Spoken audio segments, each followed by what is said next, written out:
Selamat datang kembali pada kuliah KL 2102 Statika. Kali ini kita akan membahas materi tentang momen. Selain menyebabkan translasi pada bodi, gaya dapat pula menyebabkan putaran atau rotasi. Kecenderungan menyebabkan rotasi ini disebut dengan momen.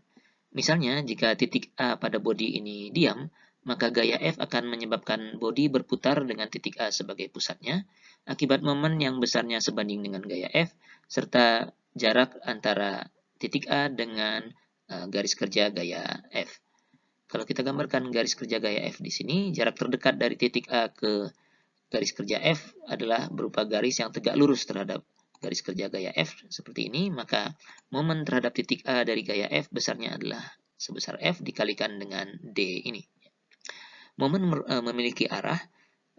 Untuk menentukan arahnya, kita lihat titik A sebagai pusatnya, di mana momen diambil ke titik A tersebut. Lalu kita bisa gambarkan kalau titik A diam, maka gaya ini akan berputar mengelilingi titik A dalam arah yang searah dengan putaran jarum jam. Dalam bidang dua dimensi, arah momen hanya ada dua, yaitu searah putaran jarum jam dan berlawanan dengan putaran jarum jam. Dalam buku berbahasa Inggris, searah putaran jarum jam disebut CW ini atau clockwise, sedangkan berlawanan dengan putaran jarum jam disebut CCW atau counterclockwise. Jika kita ingin mencari momen dari gaya F terhadap titik lain, misalnya titik B di sini, kita dapat lakukan hal yang sama. Besarnya momen terhadap titik B, MB, adalah sebesar gaya F dikalikan dengan jarak terdekat dari titik B ke garis kerja gaya F, yaitu DB ini, sehingga MB itu adalah besarnya F dikalikan DB, sedangkan arahnya, kalau kita lihat titik B sebagai pusat rotasinya, maka gaya F ini akan berputar mengelilingi B dalam arah berlawanan putaran jarum jam.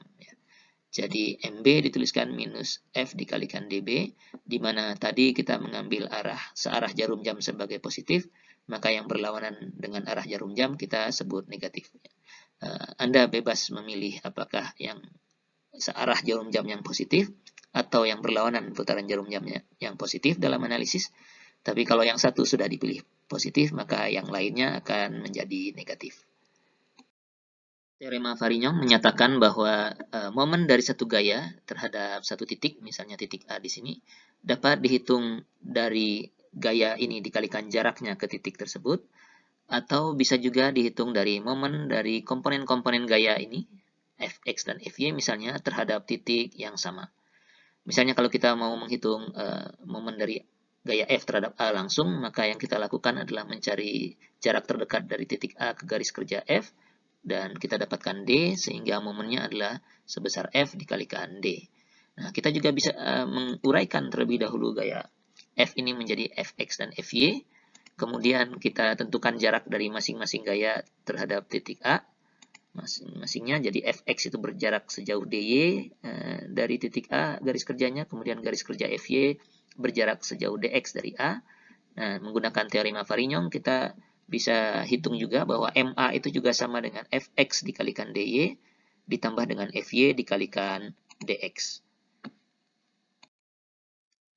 Momen couple adalah momen yang dibentuk oleh dua gaya yang sama besar, berlawanan arah, dan tidak segaris.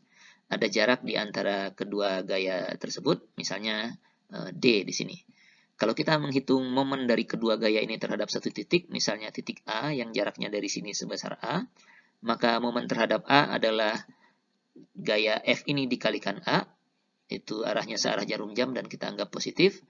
Kemudian dari gaya yang satu lagi ini, F dikalikan D tambah A, tapi arahnya berlawanan putaran jarum jam sehingga kita hitung negatif. Dan kita peroleh FA minus F kali A tambah D itu dapatnya minus FD, artinya berlawanan dengan putaran jarum jam. Jika kita ingin mencari momen dari kedua gaya ini terhadap titik lain, titik B yang ada di sini misalnya, kita dapat lakukan hal yang sama. Gaya F yang ini memberikan momen yang berlawanan putaran jarum jam dengan jarak D tambah B, sedangkan gaya yang ini memberikan momen yang searah putaran jarum jam dengan jarak B, sehingga MB itu adalah minus F dari D kali D tambah B dan ditambah dengan F kalikan B, dan diperoleh hasil yang sama yaitu minus FD. Arahnya pun sama, berlawanan arah dengan putaran jarum jam. Nah, momen couple ini sifatnya memang seperti ini. Jadi momen yang diambil ke titik manapun dari kedua gaya yang berlawanan arah sama besar dan tidak segaris ini, nilainya akan sama dimanapun. Dan nilainya itu hanya tergantung dari jarak di antara kedua gaya tersebut. Dalam hal ini D ya. Jadi ke titik manapun momen dari kedua gaya ini besarnya adalah F kali D. Arahnya bisa kita lihat dari arah kedua gaya ini. Kalau yang satu ke arah sana, yang satunya ke sini, mereka berdua akan membuat putaran berlawanan putaran jarum jam, maka momen yang dihasilkan oleh keduanya itu akan berlawanan putaran jarum jam.